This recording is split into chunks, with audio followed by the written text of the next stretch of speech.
Ngayon 'no, mga kababayan, mukhang lalong mag-iiyakan ang mga DDS dito. Bakit po? Kung si Robin masampahan o makasuhan din ng ICC, naku po, yari lalo, 'di ba? Yari lalo.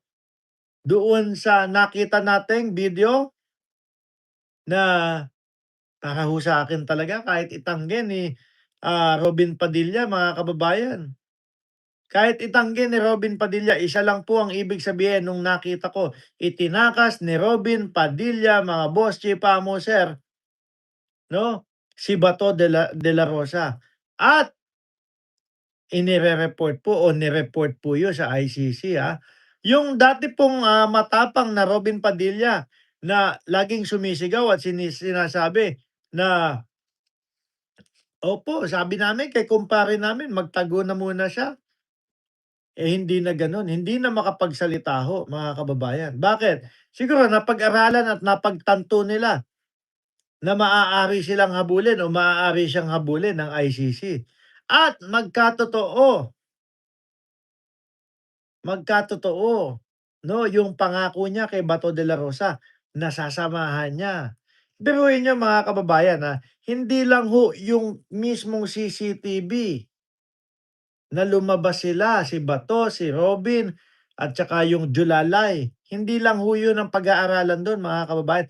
Aabot po yung pag-aaral na yan doon sa mga, drama na favorite ng mga DDS, na paniwalang-paniwalang, putukan, 'di ba? Aabutin ho yun, mga kababayan, at lalong hindi mapapayagan na umuwi o iuwi or mapayagan yung interim release ng dating Pangulong Duterte dahil diyan sa kaganapan diyaan sa Senado. Bakit? O tingnan mo, yung mga senador nila ang gumagawa ng paraan para hindi pa mahuli si Bato de la Rosa, oh. O di ganun lang din ho yun, mga kababayan, kay dating Pangulong Duterte, 'di ba? Sasabihin ng mga ano, naku, pagka pinayagan natin ang interim release ng dating pangulo nila na si Duterte, malamang hindi na ibalik sa atin 'yan, eh. Malamang manatili na lang 'yan sa Pilipinas at ang sasabihin sa atin ng mga 'yan, ng mga politiko ng Pilipinas na sumusuporta kay Duterte ay, "Hindi na namin pababalikin diyan kasi kinidnap namin." Kinidnap niyo lang naman 'to, 'di ba? Oh, 245 viewers, kanina 300. 58 man lang yung like ninyo, aba, tinatamad kayo, 'di ba? Malamang ang Robin Padilla ng mga DDS, mga kababayan, ay masama dun. Sino na lang matitira sa kanila?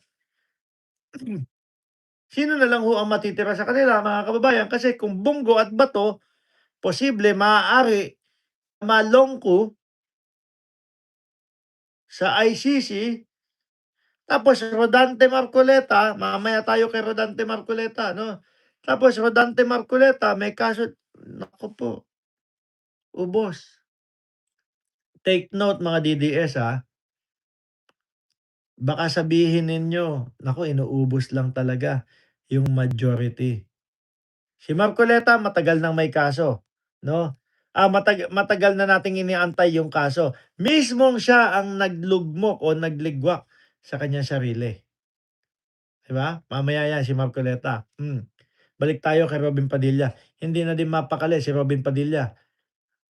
Ayan, tingnan mo, pati po yung Net25 nagpapa-interview na si Robin Padilla. Hindi na mapakali dahil nagpapaliwanag na, ganito naman po kasi yun, eh. Hindi ko naman po talaga tinakas si Bato de la Rosa, kasi sabi sa akin ni paring Bato de la Rosa, sasabay na daw siya sa akin sa pag-uwi. Dahil ako ay hinahanap na daw siya ni Mariel, na misis niya. Siguro miss na po yung sili. Ay hindi, yung sili. Ibig ko sabihin doon sa sili na yon.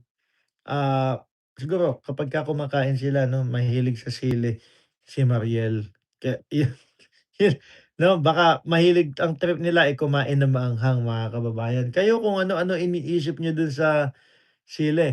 O pagka yan, nasama pa si Robin, anak ng putek, yung 13. Yung isa-isahin natin, mga kababayan, kung bakit yung 13 na yan. O sige, kung bakit yang 13 na yan ay nandiyaan 'no, at pilit po na talagang tinanggal nila si Soto at ipalit ito pong si Alan Peter Cayetano. Bakit?